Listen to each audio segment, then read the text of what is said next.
تسبيح الله عز وجل هو أفضل كلم يقوله العبد بعد قراءته القرآن. وقد جعل الله عز وجل للمسبح 3 خيريات في كتابه، فقال الله جل وعلا: والباقيات الصالحات خير عند ربك ثوابا وخير أملا.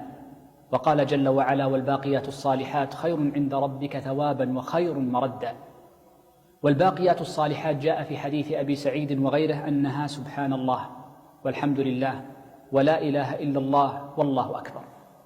وقد افتتح النبي صلى الله عليه وسلم الباقيات بهذه الكلمة العظيمة سبحان الله، فهذا يدلنا على أن الانشغال بهذه الكلمة هي خير ثوابا، فلا ثواب أفضل بعد الواجبات وكلام الله عز وجل من هذه الكلمات ومنها التسبيح.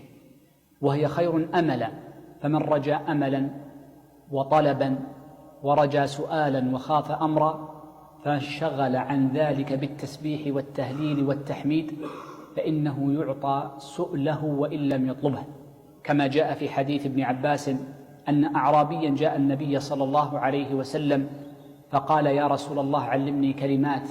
فقال: قل سبحان الله والحمد لله ولا إله إلا الله والله أكبر. فقال الأعرابي: فهذه لله فما لي؟ قال النبي صلى الله عليه وسلم: إنك إذا قلت هذه الكلمات قال الله: سل تعطى. فمن انشغل بالتسبيح كانت خيرا له أملا مما يؤمل ومما يرجو، فيعطيه الله عز وجل أعظم من ذلك. وفي حديث أبي سعيد عند النسائي: من شغله ذكري عن مساءلتي أعطيته أفضل مما أعطي السائلين. وآخرها خير مردا عند الله عز وجل.